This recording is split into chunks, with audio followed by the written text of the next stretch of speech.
be on this earth in this day, which we intend to bring into existence by any means necessary.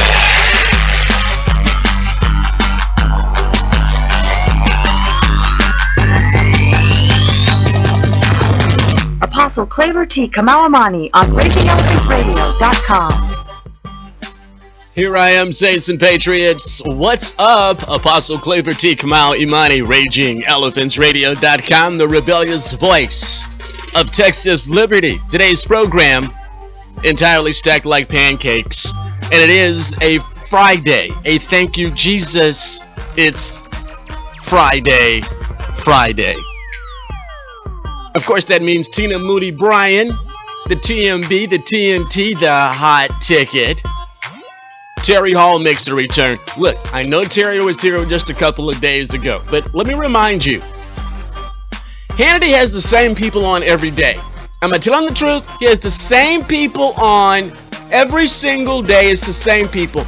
Fox has the same people on every single day. Okay, so Terry didn't get a chance to finish a couple of days ago, and she's chock full of information that you need to know, so I don't want to hear any whining and complaining. Oh, Claver, you just had Terry Terrific on just a couple of days ago. Yes. You cannot have enough of too much Terry Hall. It's impossible. And Dan Goldvach, Raging Elephants Radio contributor. Now, you know, with the tragedy of Officer Ron Singh out there in Newman, California, that Dan has got a few things to say about that. And the rhinoceriousness, the numbskullery that's going on up in Washington, Devil City dealing with the wall.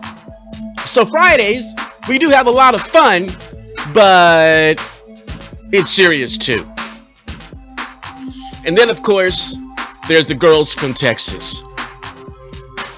Lord Jesus, help us. That's all I got to say. When Gloria and Holly are on, Lord Jesus, help us. But at the same time, Lord Jesus, make it to where they can be on every day because they're so fantastic. Oh, they're so fantastic. They're so fun. They were talking about Bevo and Uga.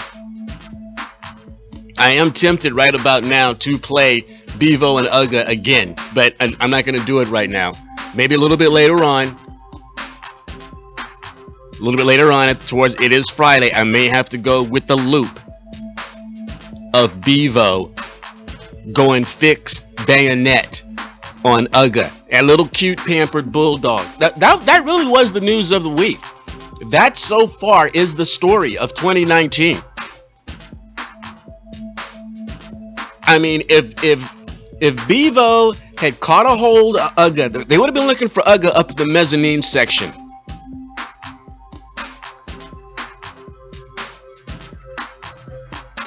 But there are other serious matters we need to get to. So, we got Dan Goldvach today, Terry Hall today, and the TNT, the hot ticket. This is going to be a lot of fun. Tell everybody about it. Of course, we're live streaming, facebook.com/Raging Elephants Radio, and RER Video, our YouTube channel.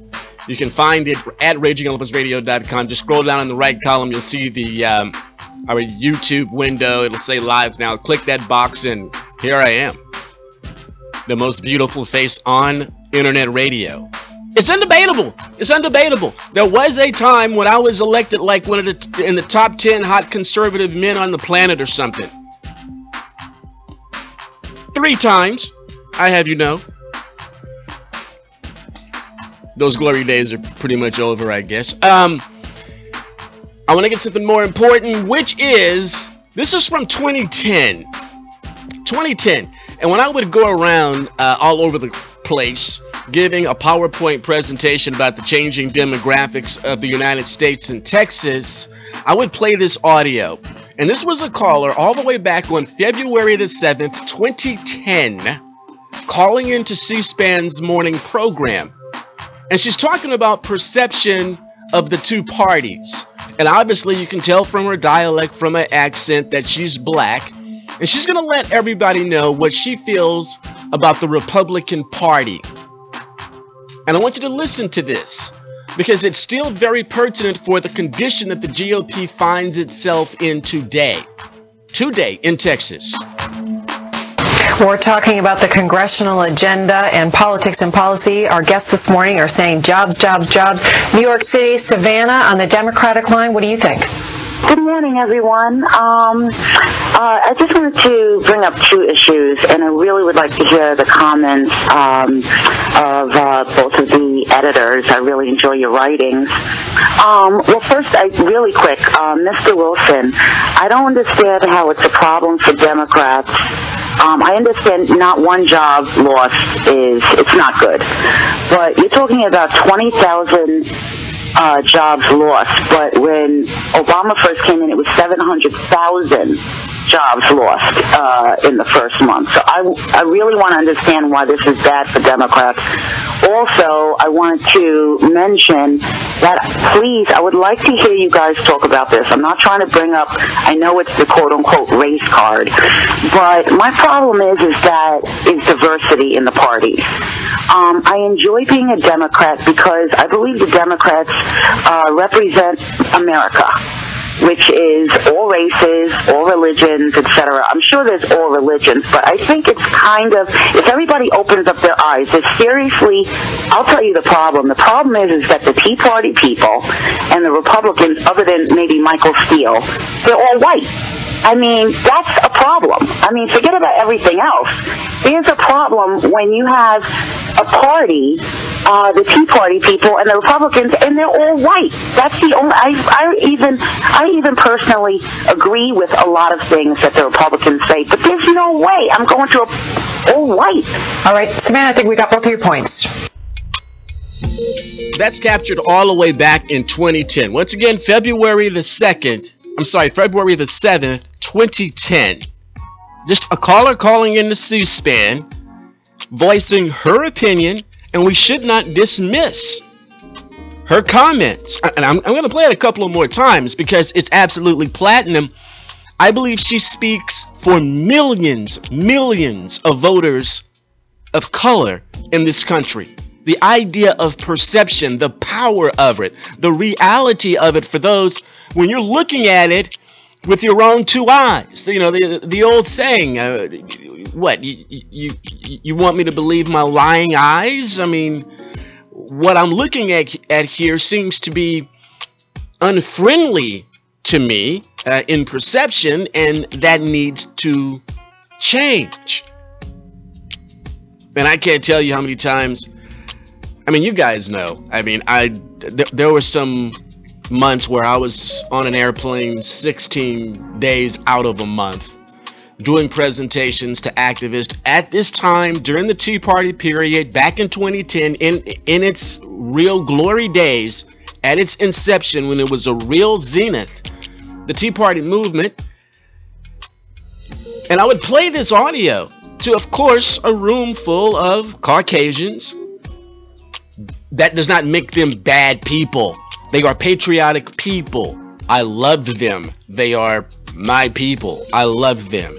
We are connected in value. We are connected in patriotism, in love of liberty. I don't care what your skin pigmentation is. It just so happens that my political allies, the vast majority of them, 97% of them, happen to be white. And when I'm traveling around the country training them to change this condition, yes, the audience is predominantly white, but they listened.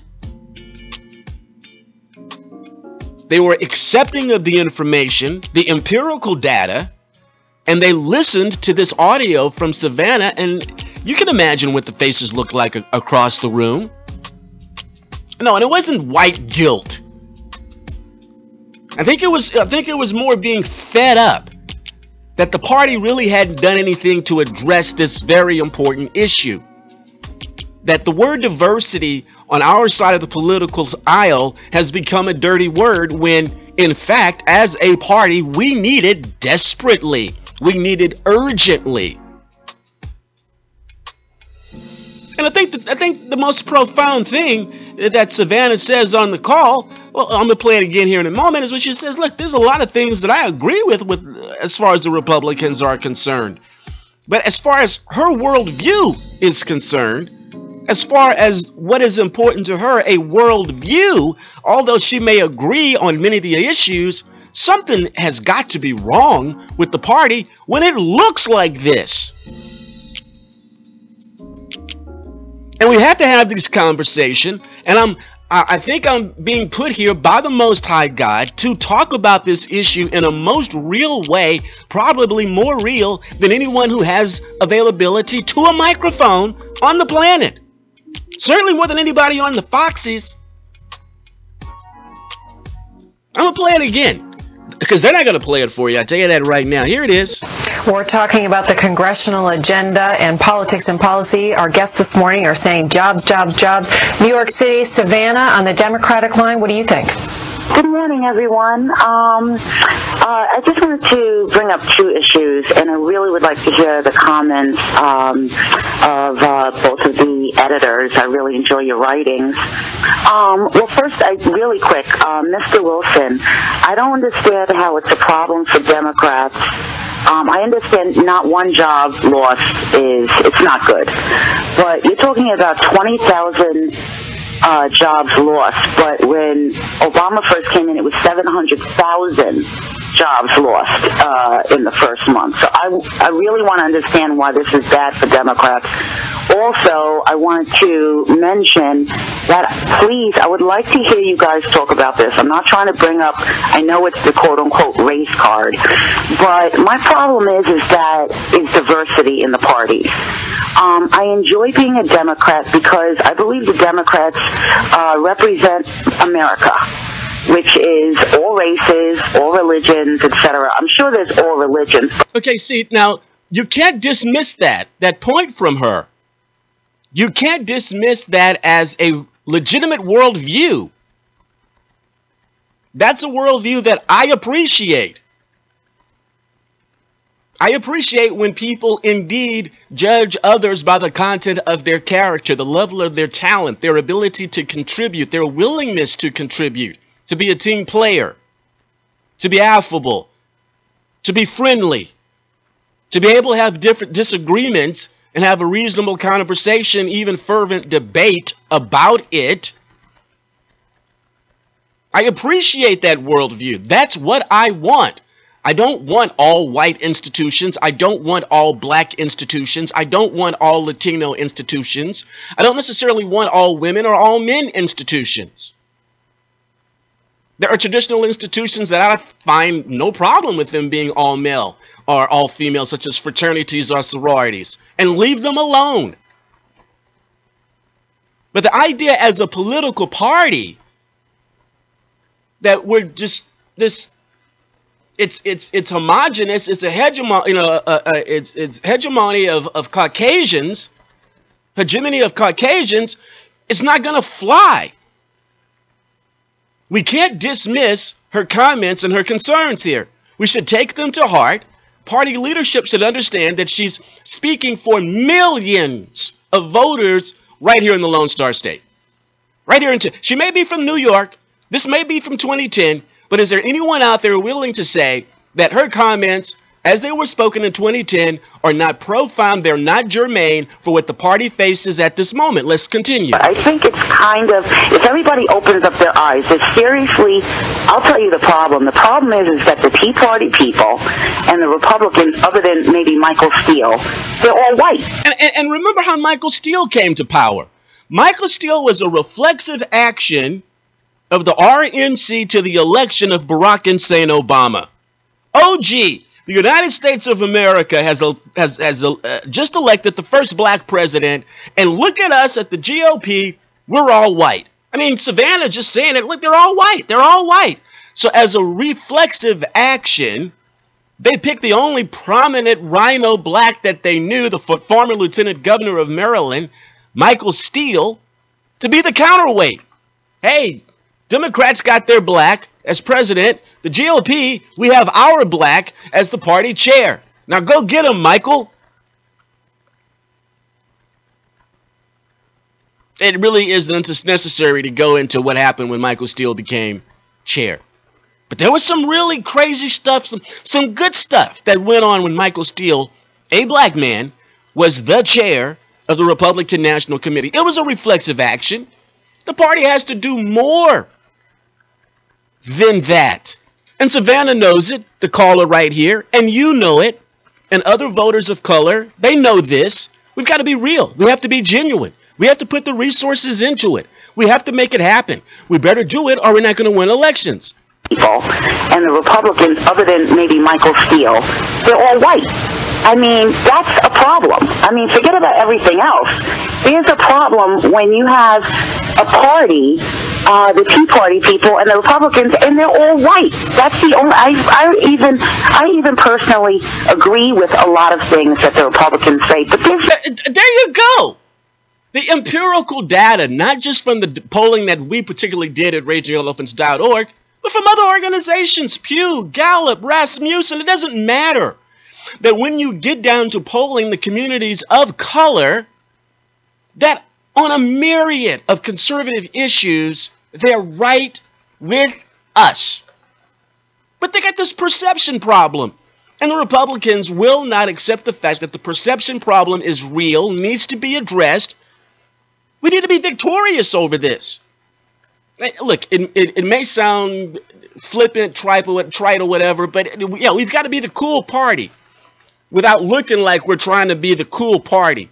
We have to be the cool party because of our policies and our willingness to deliver our message behind the blue force field. Look, we've got electronic communications. We have digital communications. We can get our message behind the blue force field to voters of color, make ourselves the cool party. But it's got to be done. It's got to be priority number one. She says right there, there's stuff that I actually agree with the Republicans, but I'm looking at the body of the party and it's telling me that something is wrong. And she's right. She's absolutely, totally, 100% correct. There's something wrong. And I told people around the country what exactly is wrong. And I'm going to tell you what it is. How deep is the problem? Because as I have pointed out to you over and over again, the demographic shifts as it is right now in Texas. Only 42% of the population in Texas is white, yet the Republican Party in Texas is 90% white. Well, that dog ain't gonna hunt when it comes to winning elections now and in the future. If you think 2018 was scary, it's about to get real up in here unless the Texas GOP, regardless of who the leadership is, gets real right now. I'm going to tell you how bad it really is when I get back. I don't want to ruin your week. I'm just the guy that tells it like a TI is. Always giving it to you straight, no chaser. You know that. Don't cut the stream. Be right back. Green Air Technology will sanitize, sterilize, and defunkifies your home. Our treatment utilizes a high-output biocleaner to eradicate bacteria, germs, and airborne pathogens and allergens in any home, vehicle, or facility. So if your facility or home smells funky like a bow-legged monkey, call Green Air Technologies. We are dedicated to eliminating odor and airborne contaminants at home, at work, or even in your vehicle. Now featuring Biosphere. Call Jim Green at 346-254-9217 or go to greenairtech.com. 346-254-9217 or go to greenairtech.com.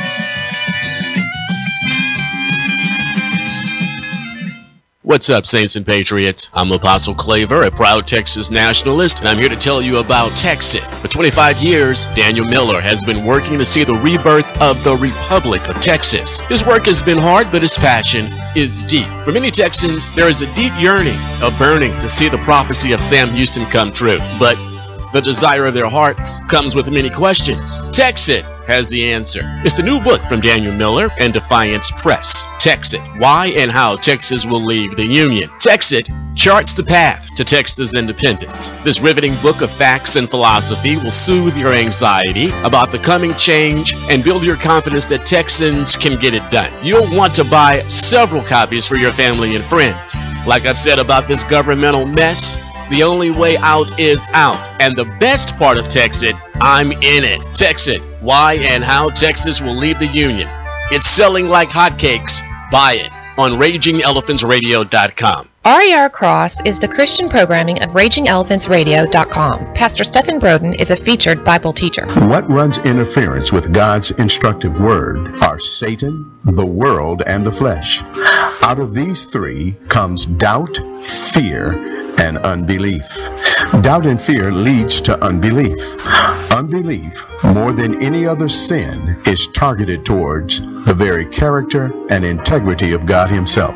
It challenges God's promises, His stated purposes, and casts dispersion on His plan for you and all who believe. This is what Satan did in the Garden of God with Adam and Eve. Satan led them to believe God was holding back on them and was untruthful about the consequences if they ate from the tree of the knowledge of good and evil. Enjoy Pastor Stephen Broden, 9:30 a.m. and 9:30 p.m. Sundays on RER Cross, right here on RagingElePhantsRadio.com. Here's how to use the RER app on your commute and get the latest Liberty 411. First, download the RER app on your smart device, phone or tablet, Apple or Android. Search Raging Elephants Radio in your App Store or Google Play and hit the search button on your keyboard. Connect your device to your car audio system. Do it via Bluetooth or auxiliary jack. You riding old school? Stick in some quality earbuds and enjoy the serious HD stereo.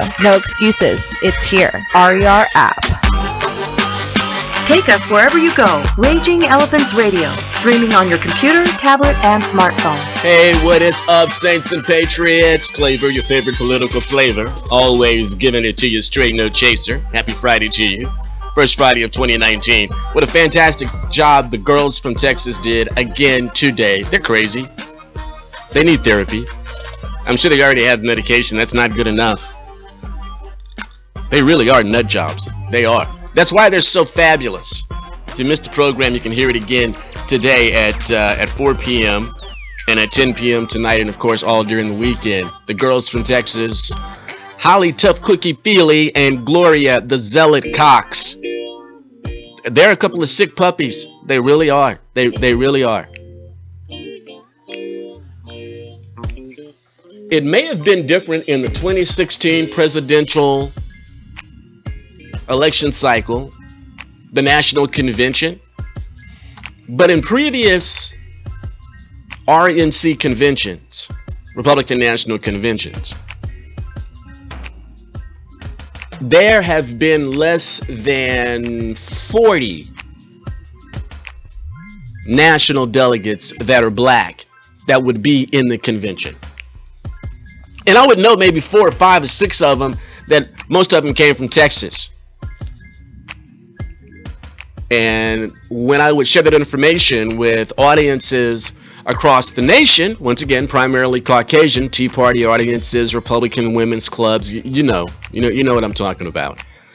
The usual gatherings, the rubber chicken circuit.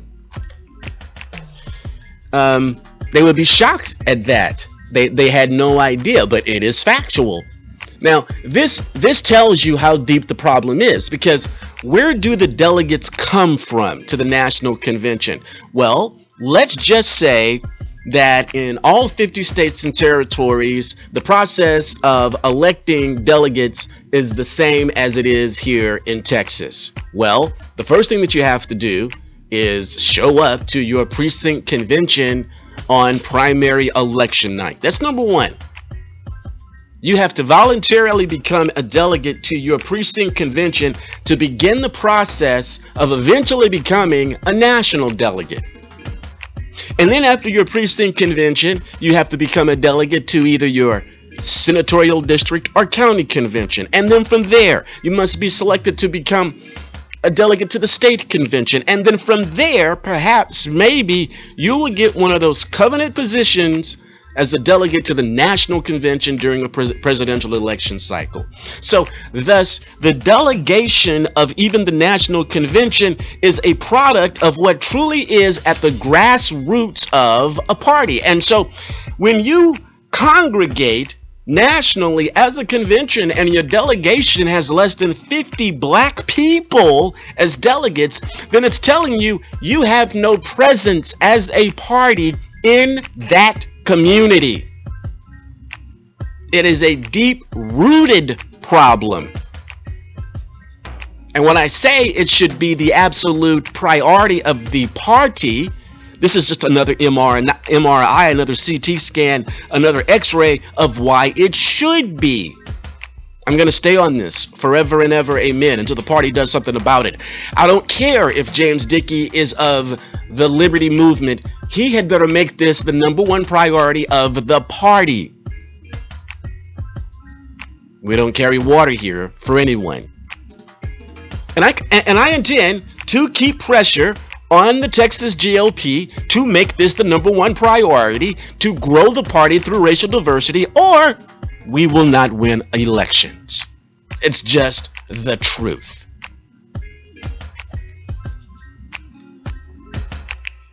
I've been preaching it for a long time. A lot of you folks came to know me because this is what I've been preaching, prophesying, evangelizing about ever since you've known me. That's how you came to know me. Sharing this information and saying that it's at critical stage. Well, you don't think 2018 was almost prophecy fulfilled.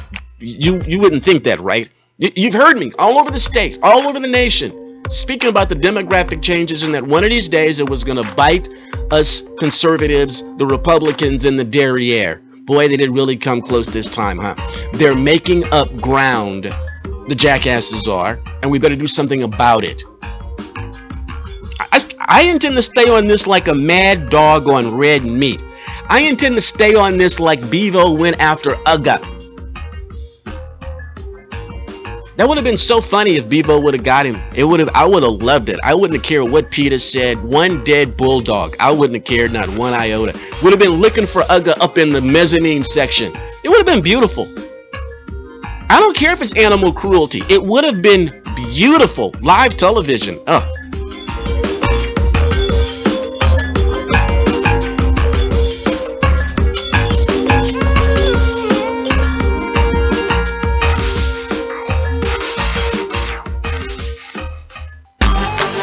Automobile aficionado, Apostle Claver here. Let me introduce you to my mechanic, an ASC certified mechanic, Andre at America's Repair in Houston. Now you guys know I'm a former fully sponsored race car driver and I own a high performance auto. You bet I'm particular about who even touches my car. I go to America's Repair to get all my auto work done, and you should too. Andre has served Spring Branch and all of Houston for over 20 years. America's Repair will match or beat any competitor's price. All repairs come with a 1-year, 12,000-mile warranty. America's Repair is a complete car care and repair center. State inspection, muffler and exhaust work, wheel alignment, brake work, tune-ups, engine transmission work, auto body and paint. Great deals on oil change and AC checkup. America's Repair accepts all extended warranties. 2005 North Gessner, 1 mile north of Memorial City Mall in the Katy. Wednesday is senior citizen discounts. Thursday, active military discount. Call 713-467-2001. 713-467-2001. AmericasRepair.com. Or click the ad on RagingElephantsRadio.com.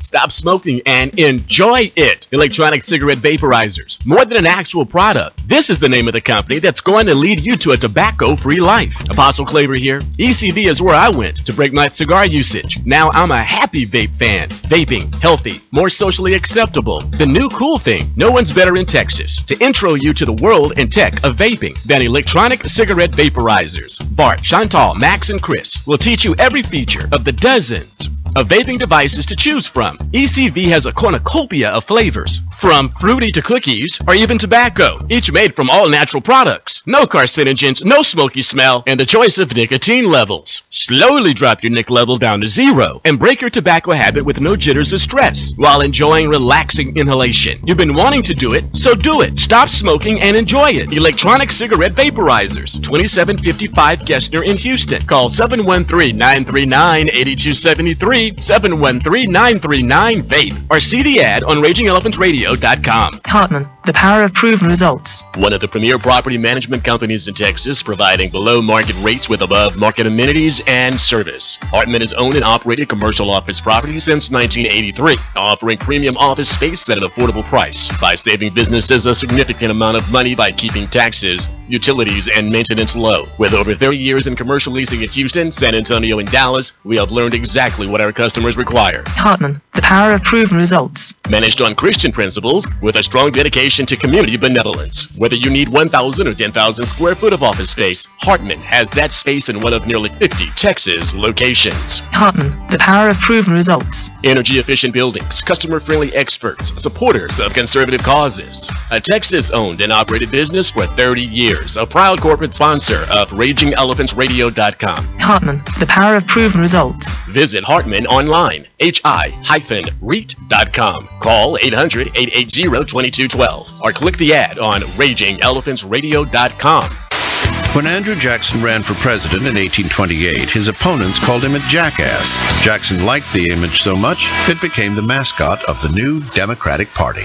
Can you do it? The RER 2+2 Challenge. Howdy, rowdy Texans. It's me, E, the millennial voice of RER. I'm a big fan of RagingElephantRadio.com. More Texas voters should be listening to RER every day. A better, deeper knowledge of how Texas works will help Texas voters to make Texas more like Texas. The RER 2+2 Challenge. Listen to RER 2 hours a day, every day, for 2 weeks. You'll learn more about Texas politics in 2 weeks than you've ever known. Mark it on your daily calendar. Set your phone alarm. The RER 2+2 Challenge. 2 hours a day, every day, for 2 weeks. RagingElephantRadio.com. The rebellious voice of Texas liberty. I don't want finger picks in it. Get to know Texas politics. RagingElephantRadio.com. Hey, what is up, Chappie? And what's up, Peggy? They're watching via Facebook, facebook.com/RagingElephantRadio, our Facebook live video stream. You can also check us out on YouTube, the RER video YouTube channel. You can find us at RagingElephantRadio.com. You don't even have to go to YouTube. Just go to the website, scroll down in the right column, you'll see our YouTube window. The little bug says live now. Click on it. And of course, the most gorgeous face in internet radio will be available for your viewing. I'm so glad Terry called in, because if she had been delayed any further, I was going to have to play more video of the loop that I made of Bevo going after Uga. I was gonna have to do it again, but Terry did call in on time, so unfortunately you guys do not get more Bevo charging Uga attempted murder targeting. Hey, Terry. Hey. We still have a lot to talk about, so, that's why we're doing round 2 in 1 week. And that's what I'm telling you. I told people, look, I don't want to hear any whining and complaining. Hannity has the same people on every day, and Terry Hall is better than anybody Hannity can have on, or anybody the Foxes has on every day. Terry is the best, so I don't want to hear any whining and complaining. We do have a lot to talk about. We were talking about civil asset forfeiture and bills being filed, et cetera, et cetera. Where do you want to pick it up, Terry Hall of Texas Turf? Oh, boy, we need to talk about toll collection reform. Okay. Remember, let's talk about what the problems are, because I think a lot of your listeners have been engulfed in this for a long time. There's a lot of Texans really hot under the collar about this, because we've basically let this thing fester to a point where it's now reached basically crisis levels. So we found out at the end of August, when the Senate had an interim committee hearing on toll collection, that KXAN, which is a local TV station in Austin area, ran a piece at the same time this hearing was happening that was an in-depth investigative report about a whole lot of people that have been entrapped by these toll fines and fees and are being financially ruined over it. And what we found out in this report, it did not come out during the hearing, which I thought was very interesting, but it came out in this news report that just TxDOT alone, now let's remember what that means. In Austin, there's actually 2 toll entities there. Talk about double the nightmare. You have TxDOT and you have the Regional Mobility of Texas Regional Mobility Authority. There's 10 different RMAs all across the state, and they're all just as bad, just about, as the one in Central Texas that is in the Austin area. And TxDOT operates 3 of the toll projects in the Austin region. It's Loop 1, 45 Southeast, and State Highway 130, the northern stretch. Remember, the southern stretch of 130, just to add to the confusion, is operated by a private corporation that got a sweetheart deal back in 2007 before our legislation could stop it a few months later.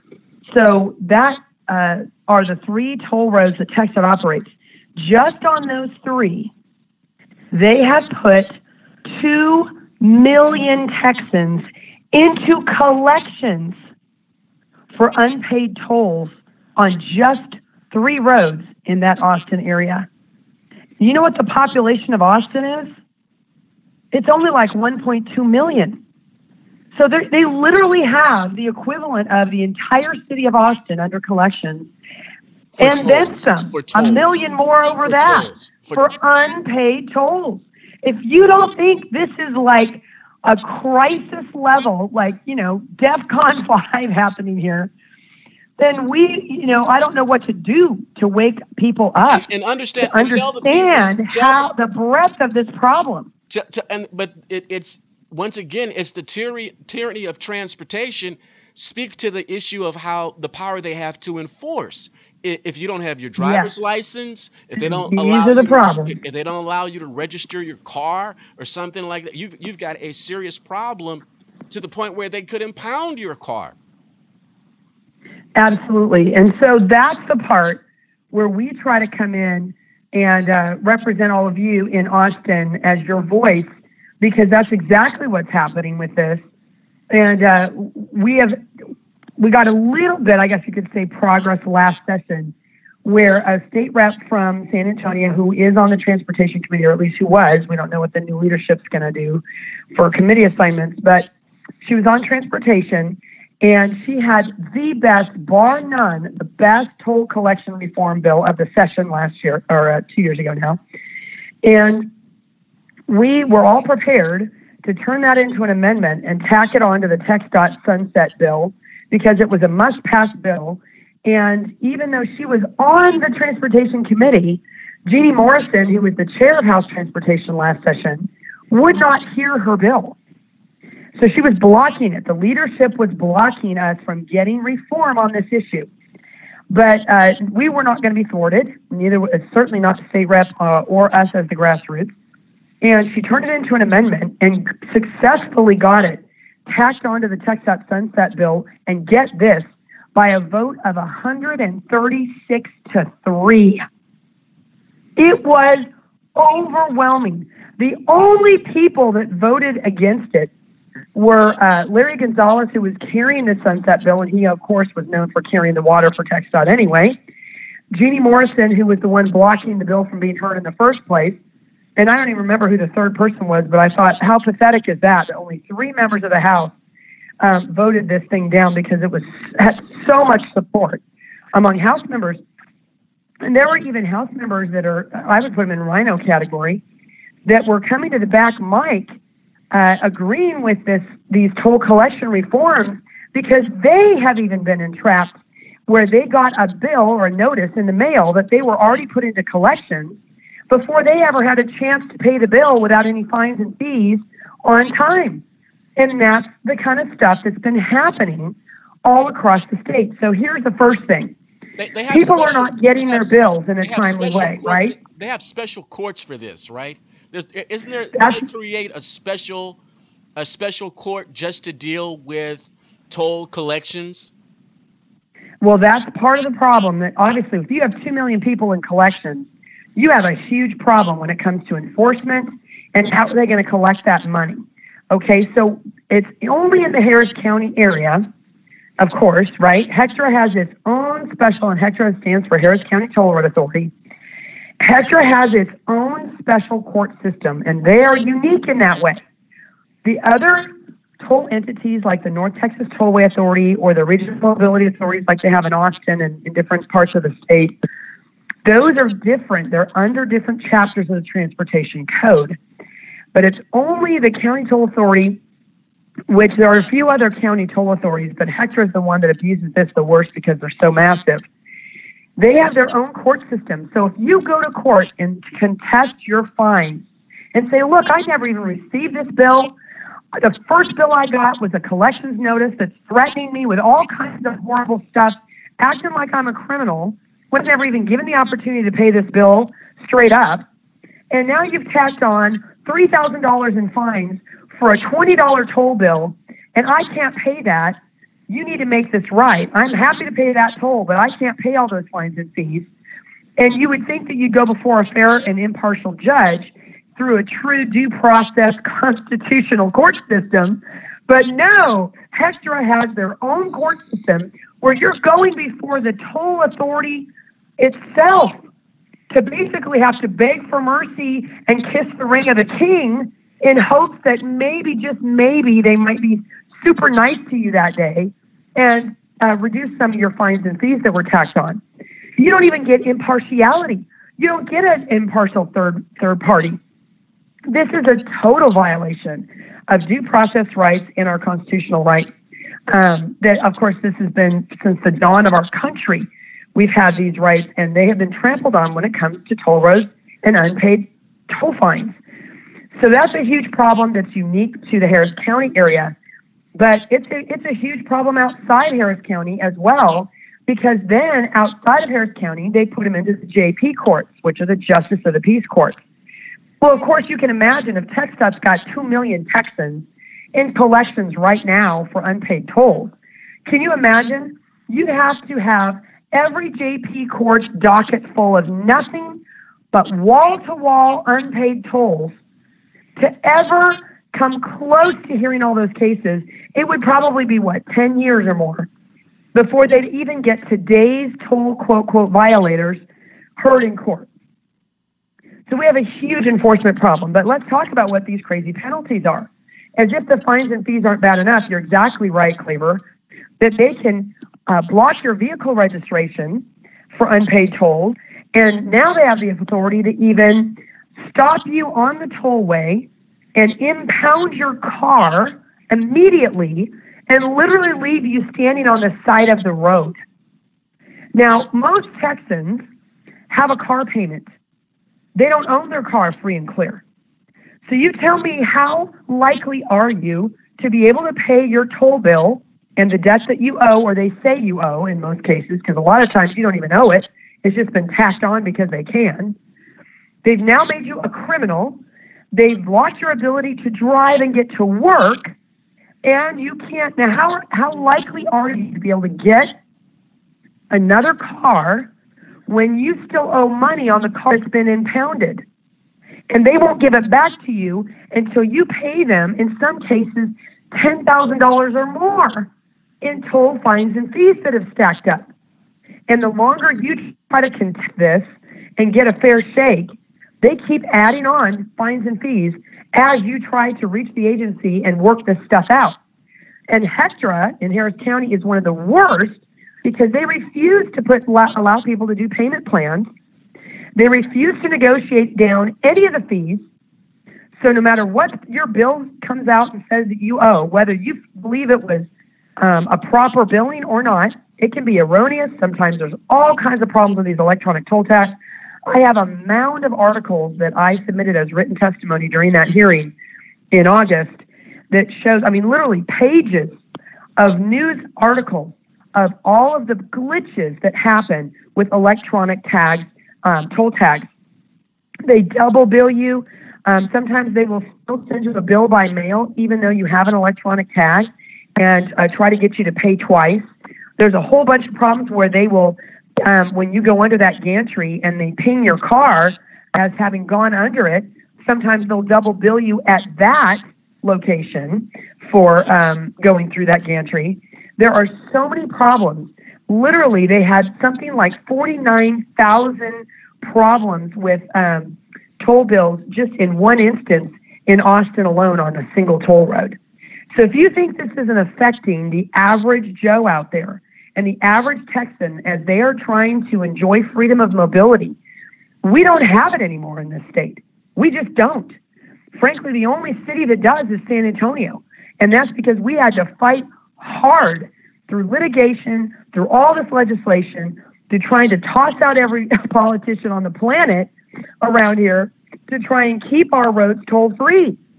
But I'm telling you, every place else is under this tyranny that has got to be fixed. Now, the problem with the toll collection reform that we did get passed last session is it only applies to TxDOT. One second, Terry. I just want to clear up the numbers again.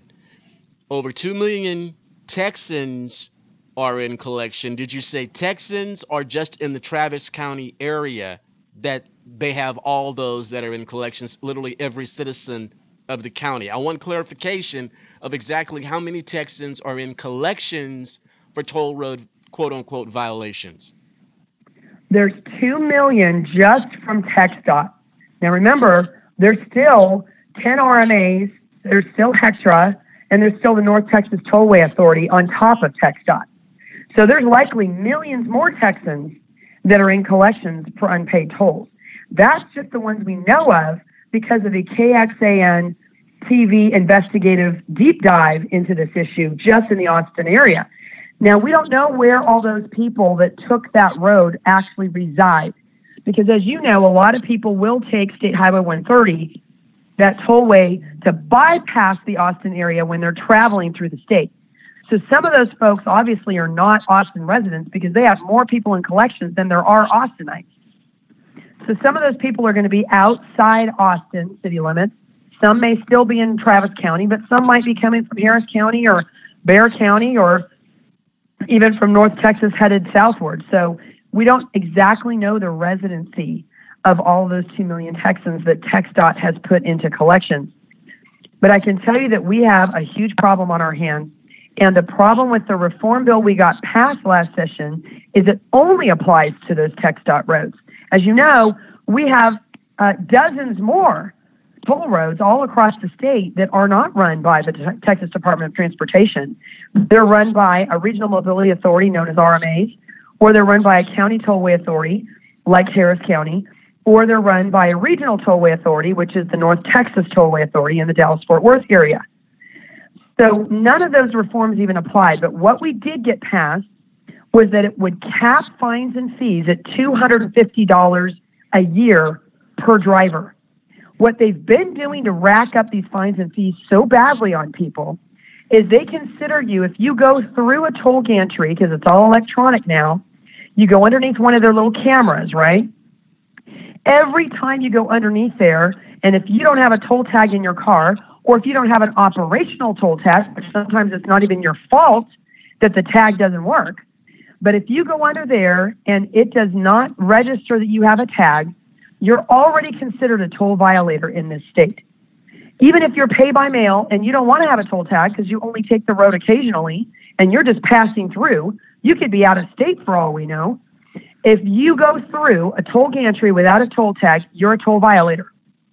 Now, every time you go under a gantry on one trip, let's say on State Highway 130, there's 10 gantries, let's say. I don't know how many there are, but let's just say there's 10. One way, that's 10 violations. Then you come back later that day, that's 10 more violations. Well, they call you a habitual toll violator in state statute if you have 100 unpaid tolls. You know how fast you can get 100 unpaid tolls when they count you as a violator by going under a single toll gantry? Less than 30 days. So if you have a problem with your tag, let's say the number one problem that people have with their payment when it comes to these toll tags is your payment card expires. Happens all the time, right? Your bank card, your credit card, whatever you use to activate your toll tag account and that you've given the government entity your information and said, yes, you're allowed to deduct what I owe each month from this card. Well, those cards expire. And not everybody immediately remembers to notify HECTRA or whoever their toll authority is when that happens. Well, you're already a habitual toll violator with 100 toll violations. If you have to use a toll road every day and your tag isn't working or they can't run the payment through on your card, rather than immediately notify you that your card isn't working so that you can rectify the situation and either give them another card or another form of payment, they use it as a way to exploit the situation, and cha-ching, they can add on literally thousands of dollars in fines and fees in less than 30 days. And usually when you get a notice, they want you to pay up within 10 days. They don't even give you 30 days to pay. And that's when, if you're a habitual violator, that's what triggers blocking your vehicle registration and impounding your car. Now, how likely are you to ever get that car out of being impounded if you owe $10,000 in fines you can't pay, and you can't get to work, and you have no credit now because you're defaulting on your car loan, then you have no way to get a new car to ever get back to work. But the thing is, to rectify the situation. But Terry, I want people to understand this. You're not exaggerating. This isn't situation. This is happening everywhere. This is like consistent. There's literally story after story of where it's a 5-figure fine, or where that you go through the gantry, it alarms one of the constables that somebody just went through that's a violator. They come, they flag you down, put the sirens on it, impound your car, take your leave car you there on the side of the road, leave you right there on the side of the road. That happens every day. And now you're a criminal. And so one of the things that the House passed, remember, with a vote of 136-3 last session to decriminalize. They had a pretty lengthy debate about this because Larry Gonzalez, who, like I said, was carrying the water for the agencies, and thankfully he's no longer in office, he was a very bad rep on this issue. And he was trying to defend that we have to have a bad rep on all issues, period. Yeah, from what I understand, yes. But for certainly on this one, because that's the one I study the most. But I'll tell you that Larry Gonzalez was sitting there trying to defend making you a criminal for an unpaid fine. Now, that takes us back, folks, to an unconstitutional debtor's prison environment, because you're not supposed to go to jail in this country for an unpaid fine, correct? That's why we have bankruptcy. That's why we have these things, for you to not have to be thrown in jail in order to get your debts paid. Because, of course, how can you get your debt paid if you're in jail? Well, most people will say, well, no one's going to jail over this. They're just giving you fines. Well, they're financially ruining you. They're taking your cars. They're doing all these other things. Like that's any better. But Ben Taylor, I'll never forget, he just cracked up in committee. Well, it's more like I cracked up because he was shocked when I told him this. He tried to challenge me and say, well, nobody's gone to jail over this. I said, oh, yes, they have. And he didn't believe me that someone had actually gone to jail for unpaid tolls. So after the committee hearing was over, I sent it to all the committee members and made it very clear to them of the story that happened in the Dallas-Fort Worth area a few years back, where a single mom had inadvertently had all of these fines and fees tacked on to a bill. She couldn't pay it, and they literally hauled her off to jail because of her unpaid tolls. It was news in the Dallas Morning News. It wasn't like I'm making this stuff up. And so I'm sitting there telling these legislators this, and they're looking at me incredulously like they can't even believe what I'm telling them, because that's where we're at. It's like debtor's prison is back through unpaid tolls and these horrible violations. Well, the House overwhelmingly voted to decriminalize. They don't believe that we should be criminalizing people because they can't pay a toll bill. And plus, it's counterproductive to ever getting that bill paid. If the goal is to get your bill paid, you don't throw people in jail and take away their cars, because that takes away their ability to pay that bill. So then in conference committee, Gonzalez and our friend Robert Nichols over in the Senate, who chairs the Senate Transportation Committee, put the criminalization back in conference committee, when basically their colleagues weren't really made aware of it, from what I understand in talking to the conference committee members. And so now you are still in this state, even though the House voted 136-3 to decriminalize you, you're still a criminal in Texas because of Larry Gonzalez and Robert Nichols wanting to make you a criminal because they feel like you have to have something really strong and harsh over your head to make people pay. Otherwise, they'll just keep using toll roads without paying for them. That's the attitude of two that are in a very, very small minority in the Texas legislature that think that way. But when they're in positions of leadership, look what's happened. Wait a minute. Hold on, Terry. We can point to Gonzalez and Nichols, and rightly so. But what about the other conferees that allowed it to happen? They weren't the only two conferees. Conferences usually have at least, 8, 9 other representatives, if not more. Why were the other conferees not up in arms that what both bodies had voted against, they're reinserting just the two of them alone? Who were the other conferees that allowed it to happen? Believe me, we have it all laid out on our website after last session when we went into all this in great detail about how betrayed we all felt by these folks, because we did make them aware of it, the lieutenant governor on down, and said, look what you're doing. The House voted to decriminalize 136-3, and your guys in conference are putting this back in, and that goes outside the bounds. Let's not forget that you can't start tinkering around with statutes and putting things back in that weren't even in the original discussion, because that's another thing that happened. They gutted the bill in other ways too, where, for instance, they took one of the bills that had already passed the Senate as a clean bill. It had come over to the House, but obviously they didn't think it was going to go anywhere in the House because they never made one stink about it in the Senate at the time. Then suddenly, once we got it successfully attached to the Texas Sunset bill in the House, which nobody anticipated we'd have the votes to do, which we did, then all of a sudden Nichols and others come up with all these complaints about why this bill is no longer acceptable and it has to be rewritten, which they did in conference committee. Literally trying to say now, we had a bill that passed that said you cannot use our state gasoline taxes or public funds from the state on a toll road unless you pay it back. Because as you know, we've had this problem now for a long time where they've been subsidizing toll roads with our gas tax money. Well, of course, that's a huge, huge double tax. Why should we pay again to drive on a road that's been paid for, whether in full or in part, with our tax money? And so the compromise was, we wanted to end the practice and stop all public subsidy. The compromise was, we'll turn it into a loan. They have to at least pay it back. It won't be a grant anymore. They can't just grant you this money and such. Nichols came back in and said, well, and he puts this in conference. I kid you not, went outside the bounds, puts in completely new language into the bill in conference committee, and says now, if a project already had the environmental work begun as of January 1st of what year was it? It was like 2016 or something, or it was several years prior to when the session was. It was like 2014. And so he goes back like 5 or 6 years and says, if your toll project had environmental work begin as of that date, you're grandfathered in and you get that money as a grant, not a loan. You get free subsidy money on your toll road to build a road paid for with your tax money, and they get to charge people in perpetuity tolls to use the road that your gas tax is paid for. That's the kind of shenanigans that they pulled in the conference committee.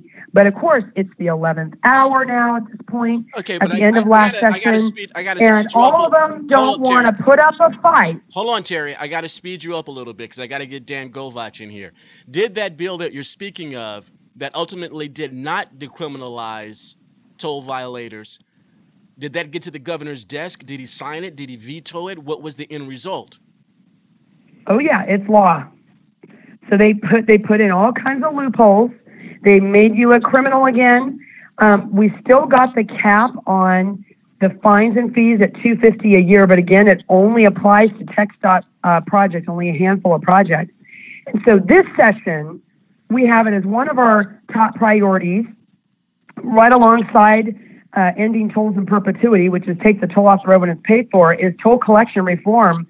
And we want to expand that progress we made, the little bit of our foot in the door on getting some progress on toll collection reform, and make it broad so that it affects every toll entity, that we have some uniformity in both enforcement and the amount of fines that can be tacked on. We have to have way greater transparency, that they have to prove that you have received a bill without any fines and fees attached to it before any kind of penalties or violations start to occur.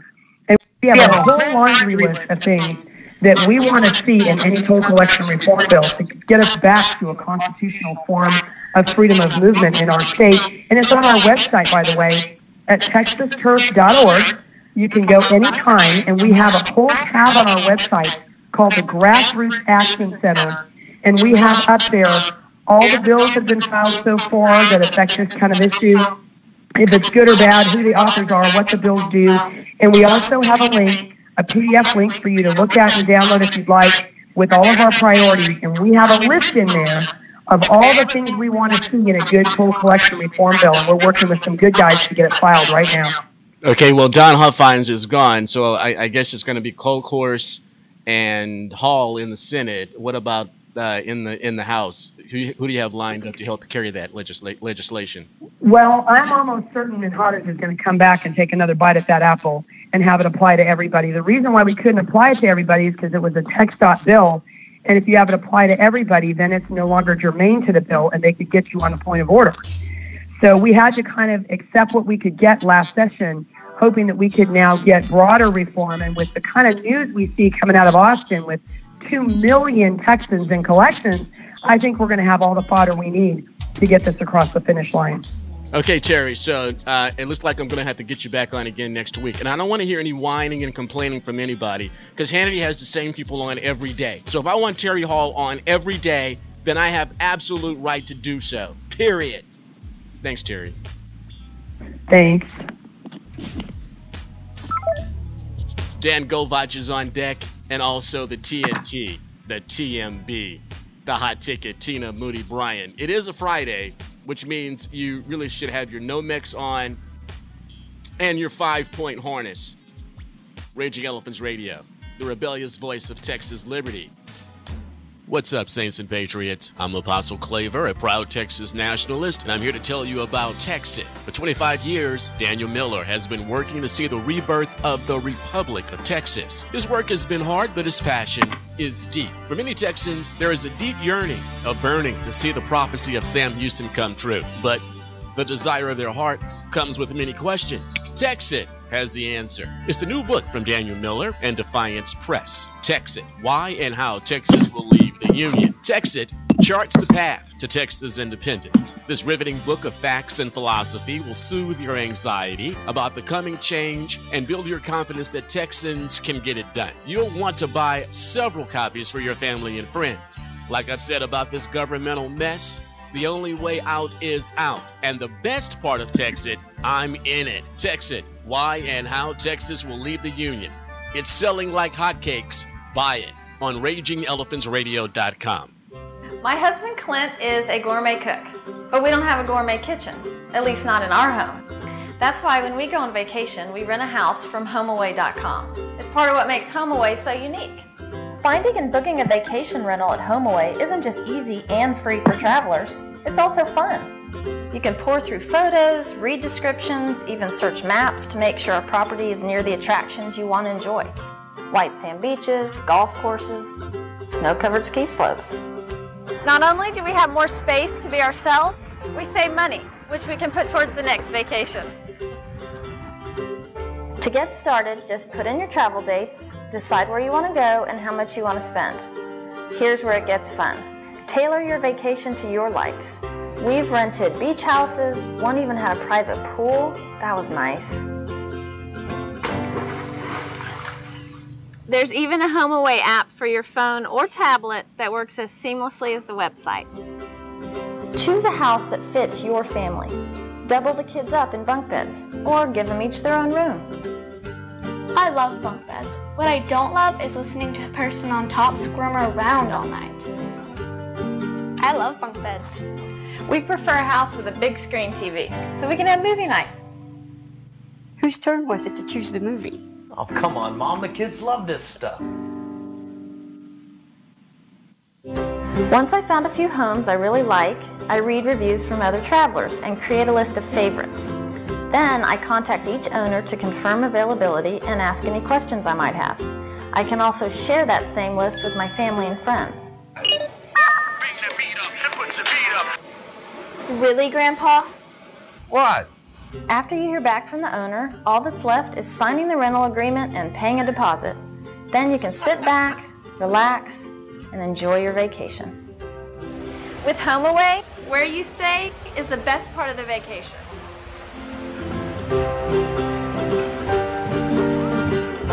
Visit HomeAway through the RER Marketplace.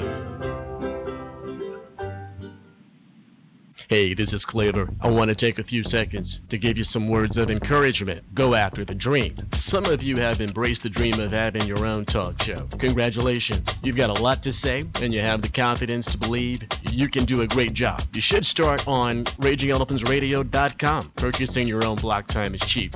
Yeah, a lot cheaper than your local terrestrial station for sure. And we don't leave you to sink or swim. Consultation on how to get up and running is part of our service to you as an RER independent producer. Shoot me an email, info@RagingElePhantsRadio.com. info@RagingElePhantsRadio.com. I'll send you a full media kit. Launch that dream right now with RagingElePhantsRadio.com. Numbers equal power. Spread the word about RagingElePhantsRadio.com. Well, all right then. His name is Dan Goldbach. He's a Raging Elephants Radio contributor. And boy, do we have a lot to talk about. Craig. Dan has been doing some deep thinking lately. Happy New Year, Dan. What's going on, my brother? Hey, Claver, how you doing? Man, I'm doing fantastic. It's a Friday. It's a thank you, Jesus. It's Friday, which always means we loosen up a little bit. But the conversation is always serious or poignant, important, even when lighthearted on Raging Elephants Radio. I mean, I don't know, man. I just think that on the political front, this whole tragedy with Officer Singh out in California, Officer Ron Singh out in California, ought to be ultimately used as almost like the Willie Horton ad for the Republicans to let Democrats know how awful their policies actually are. I mean, that is absolutely the poster image, the poster story, the poster narrative that should be drilled home for election cycle after election cycle against the jackasses for their open border, anti-sovereignty policies, Dan. That's what I think. Well, I concur wholeheartedly. And, Claver, it just again highlights the open treasonous policies that our politicians are pushing now, and they're not even trying to hide it. I mean, let's face it, we've got caravans like 15,000. I don't know what the latest one is, but they're just, it's an invasion. It's an obvious invasion, and we have a good percentage of our government that does not want to do anything about it. And I think the social contract between the federal government and American citizens, especially, us here in Texas on a border state, has been breached. It was breached a long time ago. I want to get into some of the numbers and all that, Dan, because you're absolutely right. It's an invasion. I've done the research, and I've got the government numbers to prove that it is empirically an invasion without doubt. I will take issue with anyone who takes issue with that nomenclature, because I do have the proof that it is an invasion. But straight up, do you think the wall is going to get built?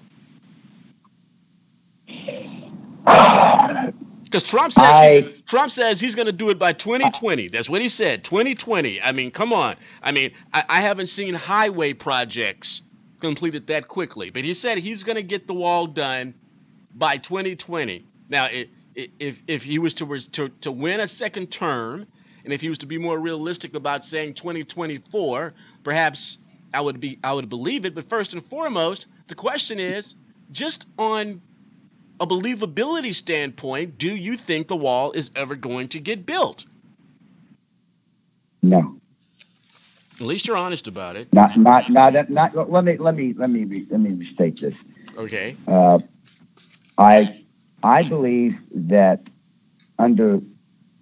if President Trump is going to try to get it funded via Congress, it's never going to be built. I don't believe Congress will ever fund the wall. I don't believe that any of the Democrats and the lion's share of the Republicans want a wall. That's what I believe. I believe that Congress has become a treasonous entity. That's what I think. And I don't mind saying it. I think they are not invested in protecting citizens of this country at all. Well, see, I don't get it though, Dan. I mean, they make all this noise, they pound their chest about border security and the border wall, and I don't think the word baffle is accurate, but when you had a Republican hegemony, when you had a Republican Senate, regardless of the fact you may not even had 60 votes, you should have been able to find a way just to go buck wild on issues of liberty and what the people elected you to do, such as Obamacare, such as the funding and the building of the wall, and other issues that we find to be of utmost priority. And when they had complete Republican hegemony, they didn't do it. And now that the American people have foolishly given the purse strings of Washington, Devil City, back to the Devil's Errand people, that would be the Democratic Party. I mean, that's like giving the purse strings to Judas. I'm beyond cynical. I am completely and utterly in doubt. Don't believe it will ever be done. I don't think it'll ever. There have been some. Yeah, there have been some. Pundits and legal voices in the media that have suggested, people like Ann Coulter have said, and I don't know I'm not a legal scholar and I don't know the legality of this, but it's been suggested that President Trump can declare a state of emergency or declare it a national emergency, which it is, and use the Army Corps of Engineers and the military budget, which is plentiful, and I couldn't think of a better expenditure to build the wall, to build the barrier, but I'm not sure what he's waiting on, and I don't know why he didn't do it after week 2 in office. Well, I don't know what the real number is, Dan. I don't know what the real number is. Okay, I mean, what is the actual real number? I mean, I hear 25 billion on the election trail. Okay, that's what I hear, 25 billion. Then all of a sudden negotiations happen. He takes office and it starts fluctuating between 1 point this billion and 5 point that billion. What is the actual number to build the wall? They say they don't want it from, Brownsville out to Tijuana. Okay, they say there's some areas where building the wall, a physical concrete barrier, isn't feasible. Okay, fine. What I do know is there's 1,254 miles of border in Texas. Where is it going to be built here? And when is it going to get started? And how much is it going to cost? Because when they're talking about 1.8 billion, I mean, that's what Texas spent. That's what Dan Patrick and Greg Abbott campaigned on in 2018 as far as Texas expenditures were for border security, 1.8 billion. And you're going to tell me you're going to build a concrete wall, $1.8 billion. It infuriates me. You give 1.8 billion. You give 1.8 billion in cash to terrorists, and what is it going to cost? How long is it going to take? I don't believe Trump when he says it's already started. Where's the images? Where's the evidence? Where's the breaking has been? Dan, your thoughts? Well, I think in regards to the cost, I can approximate it. It's going to cost only a small fraction of what it's going to cost not to have it. But whether or not we're going to, I just personally don't believe that Congress, I believe that what I've said consistently on your show, Claver, is we have a party that is hell-bent on importing impoverished, unassimilated voting blocks, and we have another party that's hell-bent on importing cheap labor. And we've said from day one, from the inauguration, that is anybody fooling themselves to think that Paul Ryan was ever going to get on board with President Trump on this? it's just the whole DC cabal is so dysfunctional and so beyond repair. It's just disgusting, and it grieves me. It really grieves me to say this, but it's just, you have to face some facts. I mean, it's just reality. It's just the whole thing. It's just garbage up there. Okay, so Dan, let me ask you this: are you aware of now? There may be some that get hard that get down on me because I get so hard I'm so hard on President Trump. But I'm hard on President Trump not in the same way that big corporate leftist media is. I'm hard on President Trump from the liberty perspective. I'm pushing him from the right. Because he's not a conservative, he's a populist. He does some conservative things, but then again he will do something that's completely contradictory to conservative dogma. And so I push him from the right. And if I'm going to be intellectually honest, if I'm going to criticize Barack Hussein Obama for his immigration policies and open borders, if I'm going to lambaste Barack Hussein Obama for dirty diaper invasion 1.0, 2.0, 3.0, the caravans that are going on right now, then I've got to lambast, I've got to point the finger at Donald Trump because the issue is just as bad. If Jay Johnson was bad, then Kirsten Nielsen is bad. If Loretta Lynch was bad and Eric Holder, if he was bad, then Jeff Beauregard Sessions was bad too. Because for FY 2018, just in Texas, based on Homeland Security published numbers on their website, just in the 5 border sectors of Texas, there were 250,000 apprehensions. And we know that Brandon Judd and the National Border Patrol Council says it's a 50-50 proposition, which means that if 250,000 were apprehended in a catch and release program, then 250,000 got away scot-free. Not a hand was laid on them. They're end zone dancing.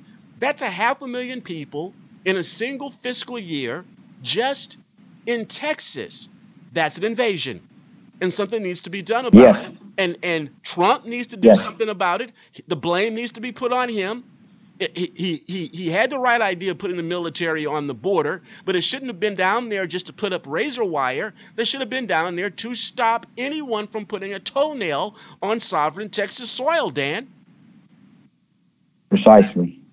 And like I said, if there's this idea that's been floated that he could use the military budget and he could declare a state of emergency. Well, I think we're past midnight on this. I don't know who to believe. I don't know who to believe, Dan, because there are those that say he has the ability to do it, that he could carve something out of the military budget, or he could carve something out of the Department of Homeland Security. And there's others that say the Democrats have the purse strings, they control appropriations, and he doesn't have the executive power to do it. I don't know who to believe. That's what I'm saying. I don't believe it's going to get done. It needs to get done. They had 2 years to get it done. They had two prime priorities I believe they needed to get done. They needed to uproot Obamacare, pull it up by the roots, and then they needed to get border security absolutely done with full funding of the wall, and they didn't do it. Well, and if you're on the Titanic and the thing is sinking, that's probably not a good time to debate how you're going to try to salvage the boat. Maybe it's a good time to jump off the boat. Well, I know that's strong language, but I just have no confidence in Washington D.C. This axiom, I think, is an axiom for the sheepish. They do not love us. They don't care about us. They are not concerned. They're not even slightly invested in our well-being, our safety, and our future at all. Okay, let's take a break right there, Dan, because I want to come back and I want to further that conversation, because you've been doing some heavy thinking about this, some serious heavy thinking about the future of the United States, the future of Texas, your future and the future of your family. So in the last few minutes we have remaining, take a break, come back, and let's broach that conversation, because that's a good one to have. I'm talking to Raging Elephants Radio contributor Dan Golvach. He lost his son Spencer a couple of years ago to an illegal invader. Just gratuitous violence, completely unnecessary. Yeah, he has an extremely high spiritual investment in this issue. We'll be right back here on Raging Elephants Radio. Don't cut the stream. RER Cross is the Christian programming of RagingElephantsRadio.com. Pastor Stephen Broden is a featured Bible teacher. What runs interference with God's instructive word are Satan, the world, and the flesh. Out of these three comes doubt, fear, and unbelief.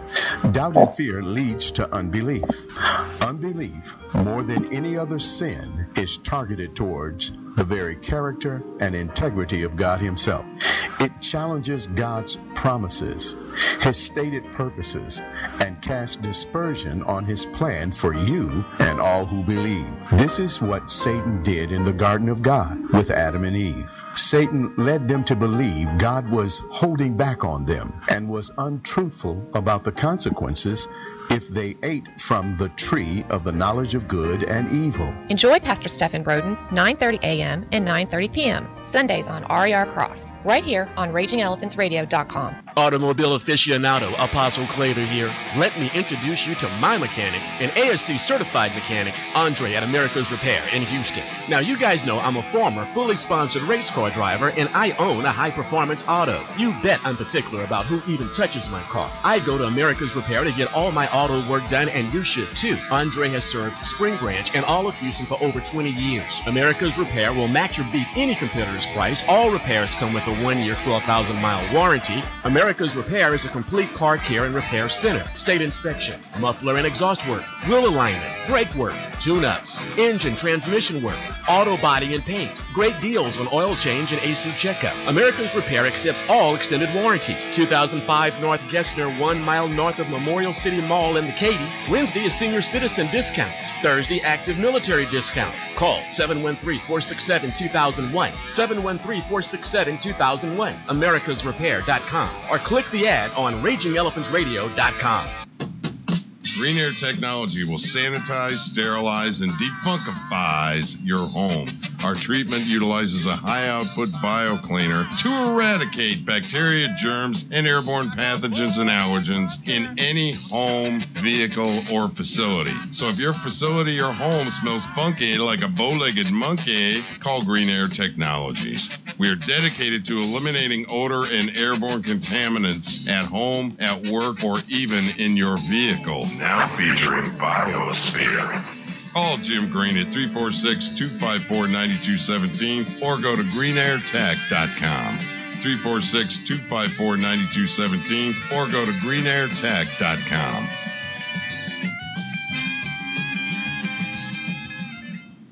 Miss Capelli? Yes, I'd like to be on a commercial.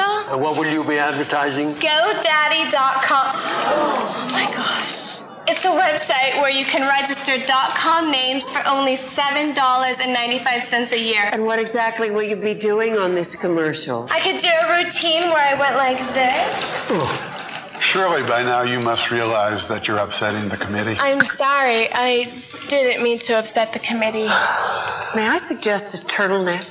Visit GoDaddy.com through the RER Marketplace. Here's how to use the RER app on your commute and get the latest Liberty 411. First, download the RER app on your smart device, phone or tablet, Apple or Android. Search Raging Elephants Radio in your App Store or Google Play and hit the search button on your keyboard. Connect your device to your car audio system. Do it via Bluetooth or auxiliary jack. You riding old school? Stick in some quality earbuds and enjoy the serious HD stereo. No excuses. It's here. RER app.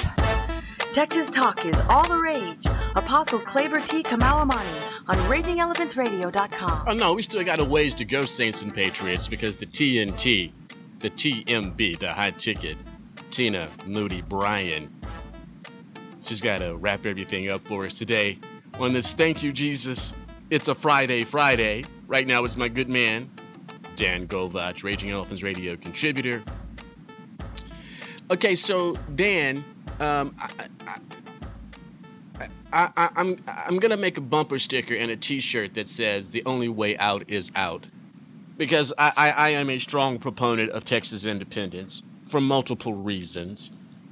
If not for any other reason, I mean, for the sake of liberty and all of that, I get that. But we'd all be rich as Kuwaitis. We'd all be rich as Saudi Arabians if Texas was an independent sovereign republic.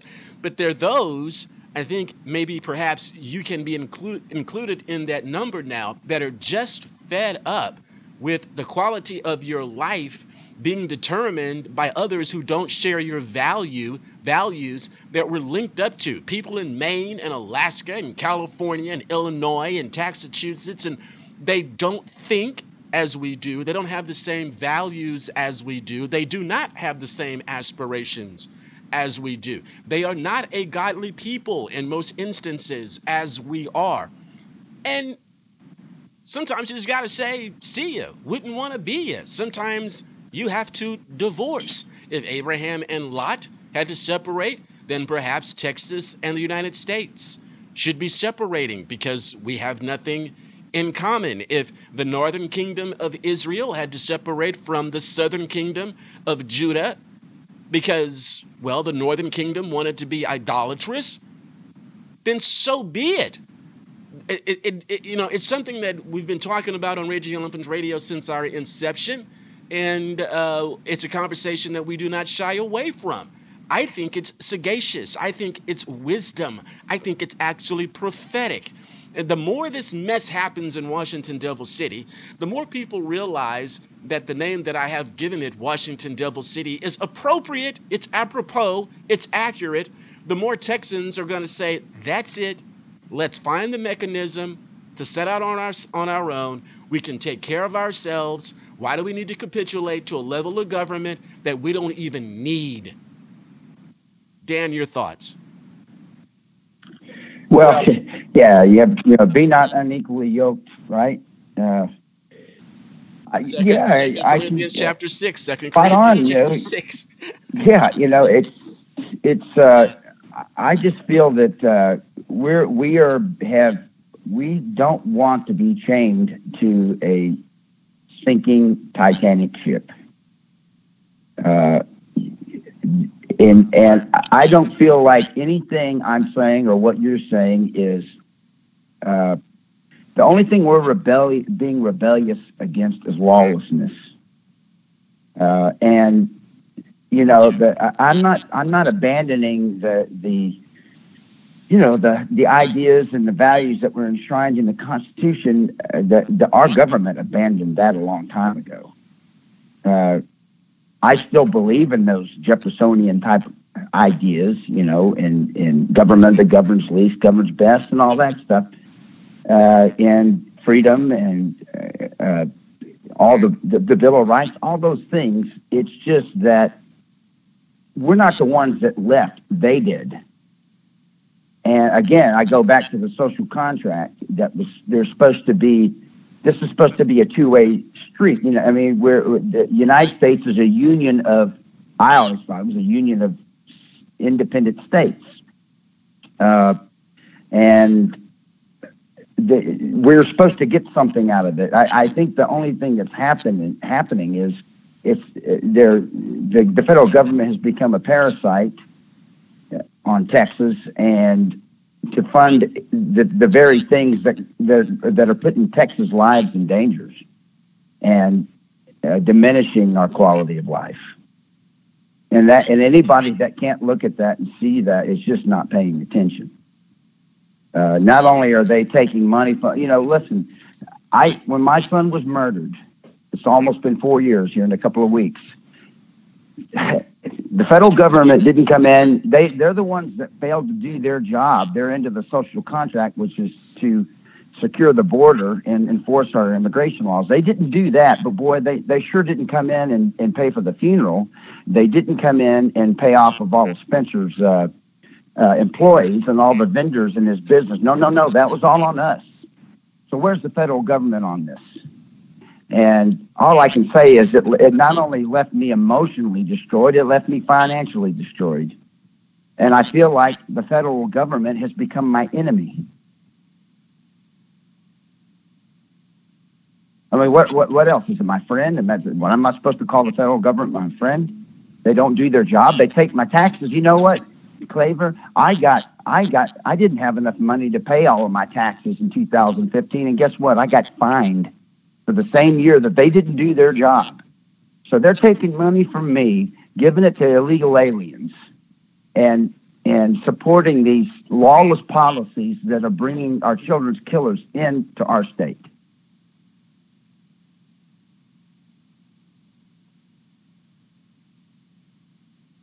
Claver?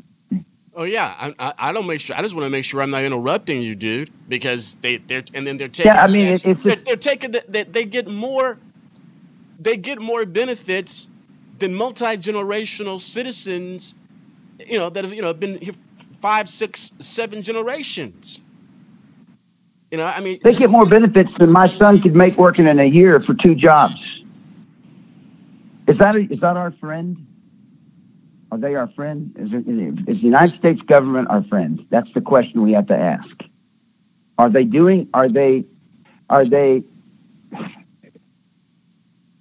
pushing policies and an agenda that is creating a palette for us to paint a better life on?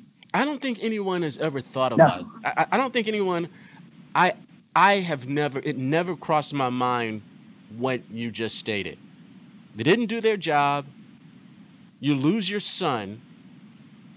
You become almost financially ruined because they simply wouldn't uphold their constitutional duty, because they made it a political football, because they see something politically expedient about it. Lose your son, family destroyed, bank account destroyed, hopes and dreams destroyed, aspirations destroyed, no compensation whatsoever.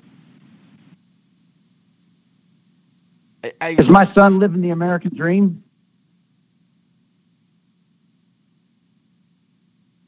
No, he's not alive. No. Right. And, and let me tell you, we have a mutual friend, Daniel Miller. And I had a long conversation with Daniel the other day, and he's got a lot of good things to say. I think people should listen to him. I've bought his book. I've loaded it on my Kindle, and I just think that,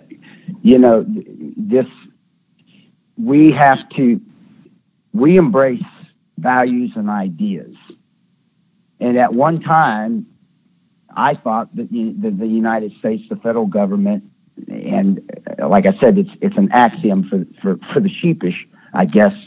I thought that was something that was a proponent of those ideas, but I don't believe that anymore. I believe that it's been so corrupted, and so they're playing games with us, just like they do on a microcosm is Austin. Yeah, but see, the difference is that's the point that I want to bring up, because see, at least with Austin, we can do something about it. Texans can do something about what goes on in Austin with other Texans. But when it comes to what happens in Washington, then we have to rely on people from other states. And that was my point earlier. If they don't believe as we do, if they don't have the same values, the same aspirations as we do, and we're relying on them to manage the qualities of our lives, we can do something about that in Austin. The manifestation of their values are being thrusted on us.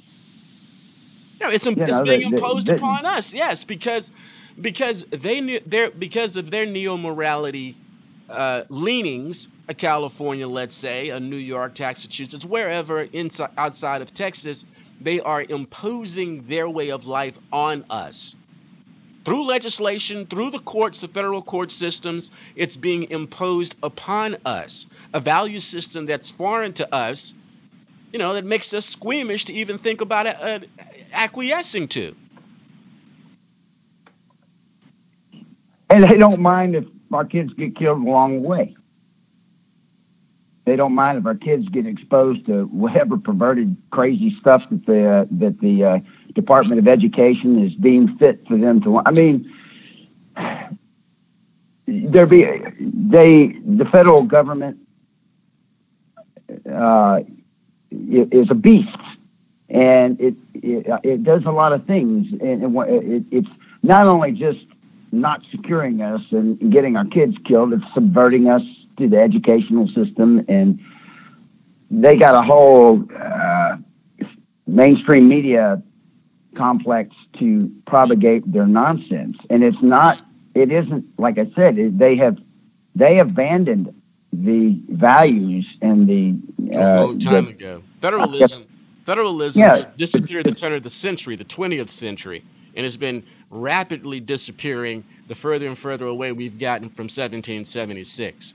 I mean, so Dan, look, I got to go, man. We got to finish this conversation hopefully next week, because there's a whole lot more that's going to be happening in the legislature. I think on border security, perhaps we have to see exactly what happens, but we also have to keep an eye on what's going on in Washington, Devil City, because even in the face of inaction, it needs to be called out. And I've said before, the only way out is out in most of these instances. We can do something about what goes on in Texas, but when we got to rely on people in other precincts and other states to uphold our sovereignty and our protection, we're in trouble. And that's exactly what's going on right now. Hey, Dan, thanks a lot, man. Talk to you next week. Okay. We're on schedule for next week. Take care, my friend. Dan Golvach, Raging Elephants radio contributor. Hey, the number one issue still when it comes to polling across the nation is the immigration issue. And no one can speak to the issue of how it will touch a life personally than Dan Golvach. I mean, he's on top of this issue. No one better to speak on it. Will advertising on Raging Elephants Radio help your business? Hello, my name is Galen Beatty at Beatty AC and Heating. I advertise on RagingElephantsRadio.com, and I'd urge you to do the same. Small and large business owners, if you want a really affordable way to get your name, products, and services to a large audience of consumers, I'd advertise on RER. Ask about our double value package. You'll love it. Easy, affordable, effective. Email RERads@RagingElephantsRadio.com. That's RERADS at RagingElephantsRadio.com. RER Cross is the Christian programming of RagingElephantsRadio.com. Here's a sample from Pastor Keenan Smith. See, however, though, I believe the White House is supposed to stand as the people's house for all individuals. So I believe it is sinful and wrong for the White House to spend tens of hundreds of thousands of your tax dollars to bathe the White House in rainbow colors, celebrating their victory.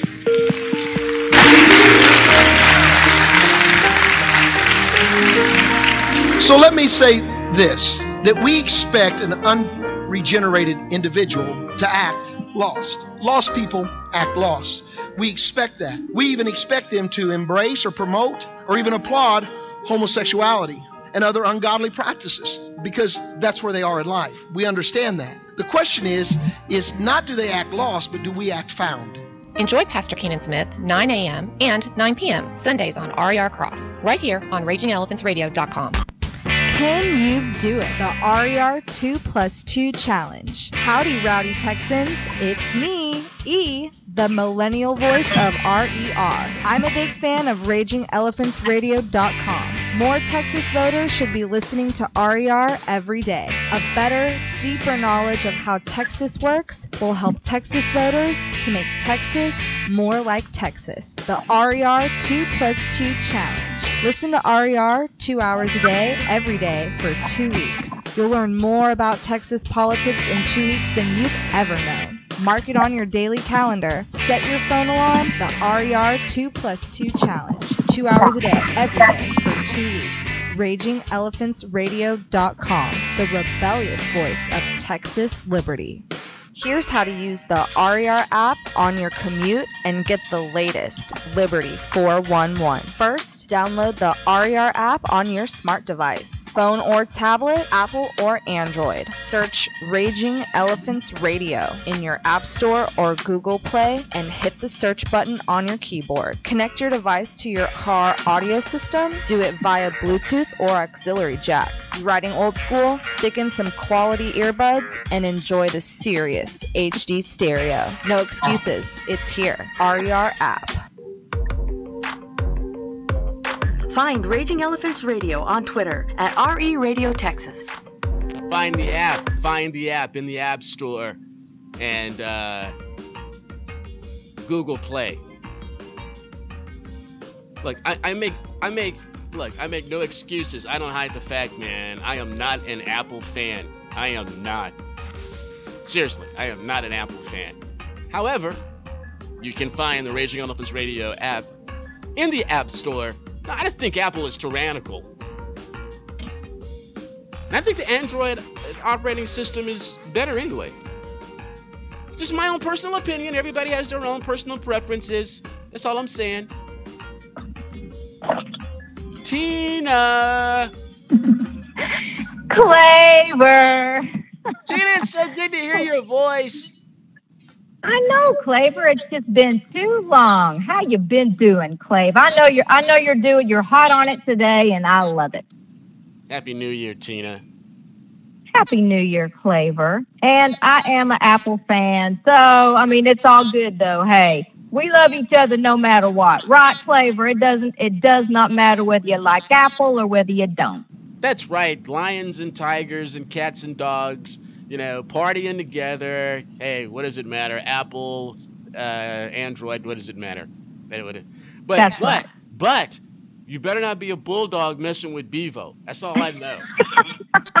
That's Claver, you're terrible. You want that little bulldog to get all ate up or something? That's not good, That would have Claver. been so awesome. Wait a minute. I have it on loop. I got to play it again while I'm talking to you. Go ahead. Here it is. I have it on loop. Here it is. It's on loop.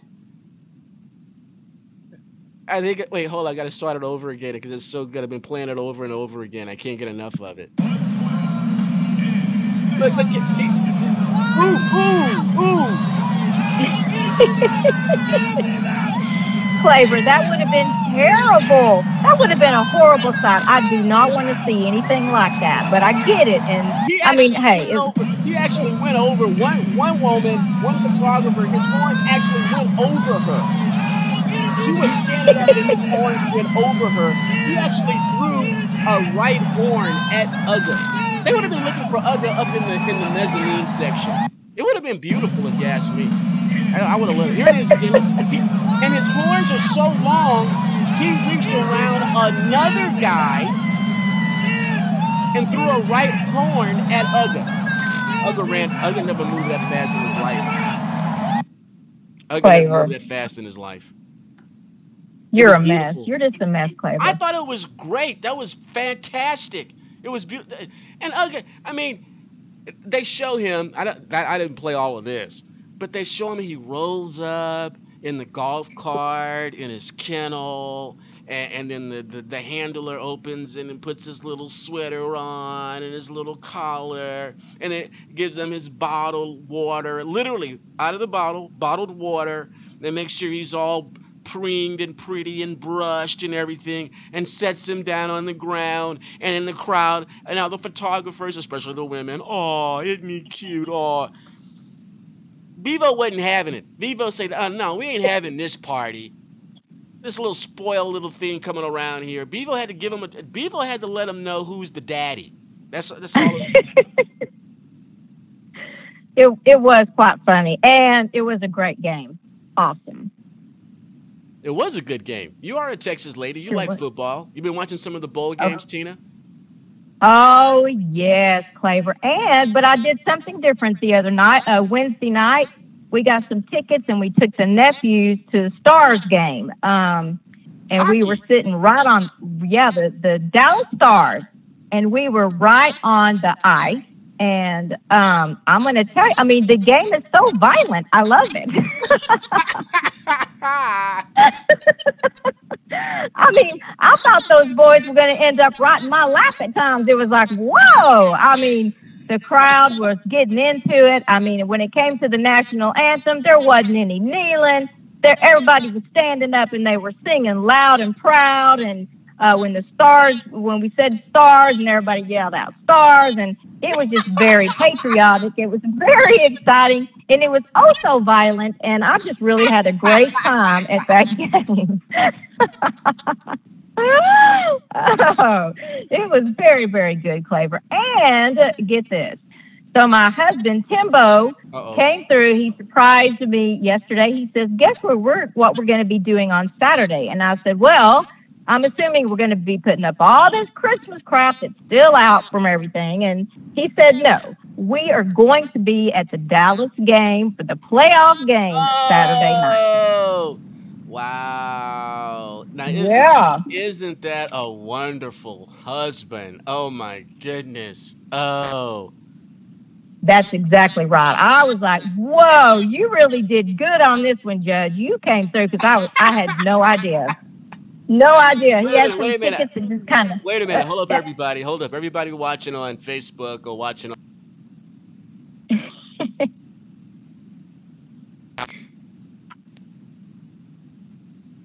Hello? You gonna wear your Cowboys gear to the game, Tina? Oh, I'm going to be decked out. You know it. It's going to be all Cowboys all night long. So it should be a good game. I'm excited that we're going, and I can't wait. So we'll see what happens. Hey, we could be in the Super Bowl. You never know, Claver. You just never know. Well, the Texans play tomorrow. Yeah, I know. It's going to be a great game. It's going to be a great day for football. I'm nervous. So, I don't know what to expect. I don't know what to expect with these Texans. I just don't. I know. With games, it's not necessarily they're not necessarily like have a great track record. I know it's nerve-wracking, but we'll see. We just gotta stay faithful. And just keep believing, Claver. That's what we got to do. That's what we got to do.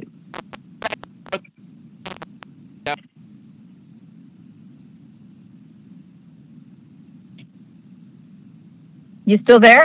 Yeah. I'll back and forth on the video between all of your Cowboys gear pictures. Oh, that's right. I can't. I'm on the I'm listening to you in my car, so I can't see. I've been watching, and you look so good, Claver. You really do. I mean, I mean, what can you say? You're just hot, Claver. Tina. Stop it. Are you blushing, Claver? Do I have you blushing? Well, I can lie because I don't have the camera on me, so I can lie if I want to. No, I'm not blushing at all. No. Now I have you with your Raging Elephants Radio T-shirt on. So. Yeah, I got to get me some more. I got to get some more stuff to wear. I got to be taking some new photos for 2019. That is right, Tina. And we have to do video. I want you to video model your Raging Elephants Radio gear. That's what I want you to do. Oh, I'll do that for sure. I will do that for sure. Hey, but you know what, Claver? It's coming up again for the Women's March. They're all gearing up, for the 2019 yeah, but Women's March. I heard they were having all kind of problems. I heard there were like people canceling.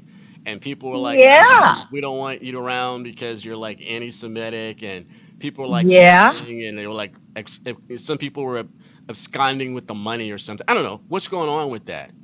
Are women being women? What? Is it the Real Housewives of the Women's March? Can it be a reality TV show? It really can, Claver. I mean, women, when you get a bunch of women around it, women can be, they can be so harsh. And they can just be. I'd rather deal with men any day than a bunch of women because I've worked around them my whole life. I'm glad you can say that. I can't say that. I can't say if I say that I would be in Facebook jail. I can't say that. I'm glad you're saying that. I can't say that because I'd be misogynistic. I'd be an ogre. I'd be you know. You would be all of the above and then some, Claver. So in the PC climate and everything, and everybody's offended over everything. No, I'm just glad one woman is saying it about all the other women. I'm just saying that when it comes to the Women's March, it could be a reality TV show on Bravo, The Real Housewives of the Women's March. It could be. Yeah. And there's one county in California, they're canceling theirs because, Claver, they're afraid it's going to be too white. They should cancel it. You can't have anything that's too white. Yeah. You cannot have anything that's too white. You can't.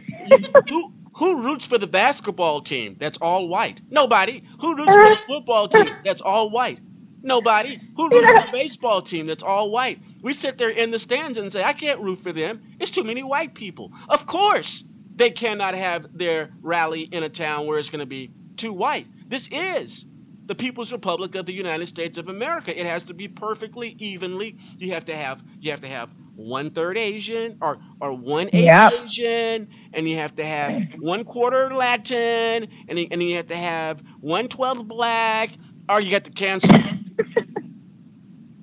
that crazy, Claver? I mean, even the silly, crazy leftist women still can't get it together for their ridiculous women's marches without some kind of something. So it's going to be too white in this particular county, and they're going to cancel it. I mean, it's all just totally laughable. Only a crazy group of women can get by with junk like that, which is great. I mean, one less women's march, hey, we're all for the better. You know, it's ridiculous. Favor of the women's march. I'm in favor of the women's march. I can use the content. Well, it is kind of comical. I mean, it makes my job so much easier to just play clips of them acting like morons. That's it. That's all I have. I mean, yeah. You know, last year the vagina hats were all controversy because the vaginas were. I want more pink. vagina. I want more vagina puppet faces.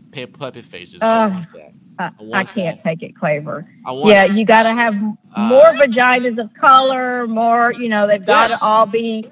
You know, what's next? I really don't know. But now, Claver, I did notice one. You know how I look at things through a political, lens a lot of times. So at the hockey game, I reached over to Tim at one of the, when we were waiting for the next thing to start.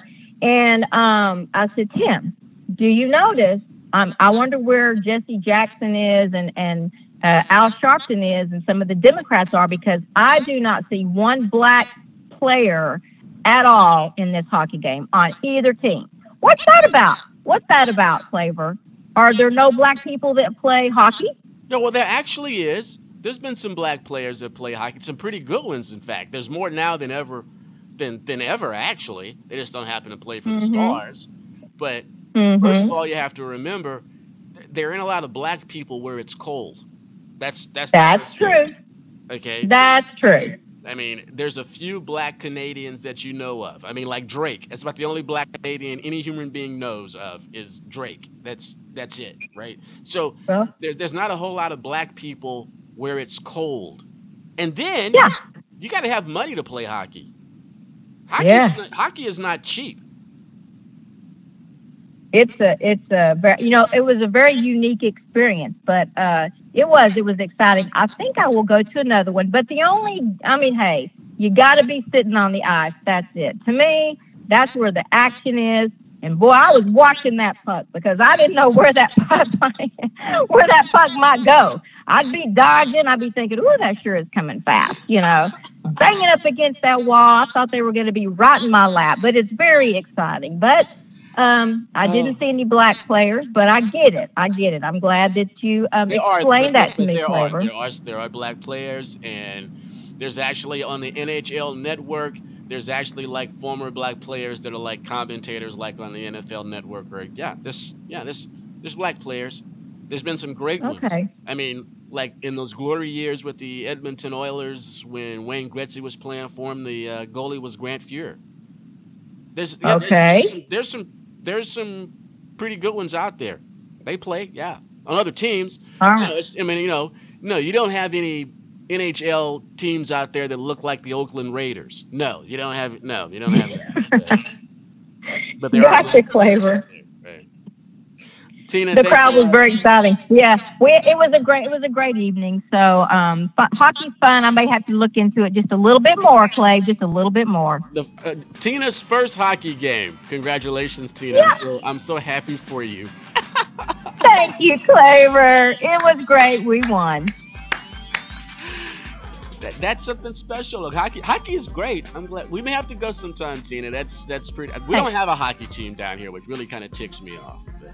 Yeah, we'll have to go because I was ready. Listen, I was ready to start brawling too. There's something about getting into that atmosphere. I was ready to fight everybody. Put you in the penalty box, Tina. I would love that.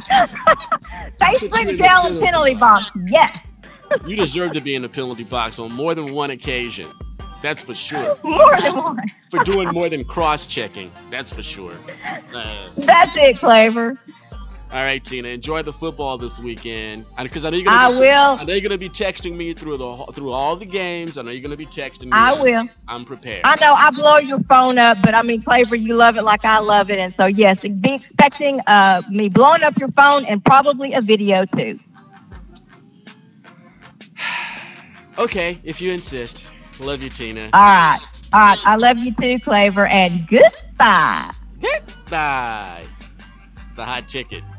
Tina Mooney Bryan. She's like everybody's favorite. She needs help, but that's why we have her on Raging Elephants Radio. She's awesome. That's it for me, Saints and Patriots. You guys do enjoy the football this weekend. Also, any of the great programs on Raging Elephants Radio that you missed this week, remember we've got the RER replay all weekend. RER Cross on Sundays, where we have that fantastic Jesus music and the teaching of God's holy word. So on Sundays, we dedicate it to the Lord. I hope you ain't got no problem with that. If you do, get over it. I'm Apostle Claver T. Kamau-Imani, the Christian politician, your ultra-conservative soul brother. My enemies under the pink dome call me the purifier, and I like it. From Houston, go Texans. May the Lord Jesus bless you. May the Lord Jesus bless the future independent, sovereign Republic of Texas. Got a new convert, Dan Golvach. Welcome to the party, Dan.